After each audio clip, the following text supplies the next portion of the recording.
Hello. അപ്പം ഞാനിന്ന് വന്നിരിക്കുന്ന ഒരു കുട്ടി ക്വസ്റ്റ്യൻ ആയിട്ടാണ് കേട്ടോ. നമുക്കറിയാം സർക്കുലേറ്ററി സിസ്റ്റത്തിനെ കുറിച്ചല്ലേ. സർക്കുലേറ്ററി സിസ്റ്റത്തിലെ ഏറ്റവും ഇമ്പോർട്ടൻ്റ് ആയിട്ടുള്ള ഒരു ഭാഗമാണ് നമ്മുടെ ഹാർട്ട് എന്ന് പറയുന്നത്. ഹാർട്ട് മാത്രമല്ല, ബ്ലഡ് വെസൽസും ബ്ലഡും ഹാർട്ടും ഒക്കെ ചേർന്നാണ് നമ്മുടെ സർക്കുലേറ്ററി സിസ്റ്റം. അപ്പോൾ ഈ ഹാർട്ടുമായിട്ട് റിലേറ്റ് ചെയ്യുന്ന ഒരു ക്വസ്റ്റ്യൻ ഞാൻ നിങ്ങളോട് ചോദിക്കുകയാണ്. ഉത്തരം കണ്ടെത്താൻ പറ്റുമെന്ന് നിങ്ങളൊന്ന് ശ്രമിക്കണം. ഓക്കെ. അപ്പം നമുക്കറിയാം ഈ ബ്ലഡ് വെസൽസിൽ തന്നെ വെയിൻസും ആർട്ടറീസും ഉണ്ട്. വെയിൻസ് ആണ് ഇംപ്യൂർ ആയിട്ടുള്ള ബ്ലഡിനെ ഹാർട്ടിലേക്ക് എത്തിക്കുന്നത്.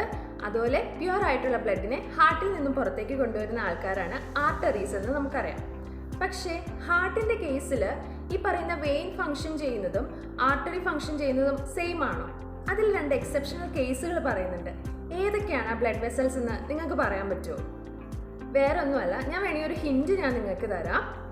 ആ ബ്ലഡ് വെസൽസിൻ്റെ ഫസ്റ്റ് നെയിം നമ്മുടെ ലങ്സുമായിട്ട് റിലേറ്റ് ചെയ്യുന്ന ഒരു ടേമാണ്. ലങ്സുമായിട്ട് റിലേറ്റ് ചെയ്യുന്ന ഒരു ടേം ആലോചിച്ചാൽ നമുക്കതിൻ്റെ പേര് നമുക്ക് പെട്ടെന്ന് കിട്ടും. വേറെ ഒന്നുമല്ല, പൾമണറി ആർട്ടറീസും പൾമണറി വെയിൻസുമാണ് ആ എക്സെപ്ഷണൽ കേസുകൾ എന്ന് പറയുന്നത്.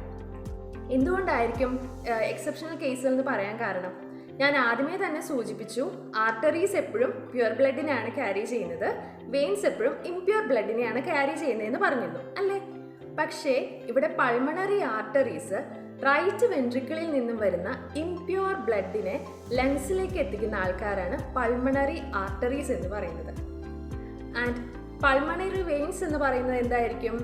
ആ ലങ്സിൽ എത്തിയ ഇംപ്യുവർ ബ്ലഡ് എന്തായി മാറും? പ്യുവർ ബ്ലഡ് ആയിട്ട് മാറും. അതായത് ഓക്സിജനേറ്റഡ് ആയിട്ടുള്ള ബ്ലഡ് ആയിട്ട് മാറും. ഈ ഓക്സിജനേറ്റഡ് ബ്ലഡിനെ നമ്മുടെ ലെഫ്റ്റ് ഏട്രിയത്തിലേക്ക് എത്തിക്കണ്ടേ? അതിനായിട്ട് സഹായിക്കുന്നവരാണ് right and left pulmonary veins എന്ന് പറയുന്നത്.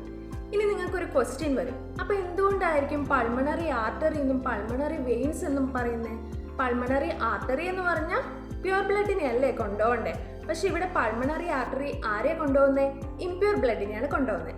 സാധാരണ രീതിയിൽ ഈ ആർട്ടറി എന്ന് പറയുന്ന ടേംസ് എപ്പോഴും യൂസ് ചെയ്യുന്നത് ഹാർട്ടിൽ നിന്നും ശരീരത്തിൻ്റെ വിവിധ ഭാഗങ്ങളിലേക്ക് ബ്ലഡ് കൊണ്ടുപോകുന്ന ബ്ലഡ് വെസൽസിനെ എല്ലാത്തിനെയും നമ്മൾ ആർട്ടറീസ് എന്നാണ് പറയുന്നത്. ഇവിടെ നോക്കിയേ, റൈറ്റ് വെൻട്രിക്കിളിൽ നിന്ന് എങ്ങോട്ടേ ബ്ലഡ് പോകുന്നത്? ലങ്സിലോട്ട് അല്ലേ?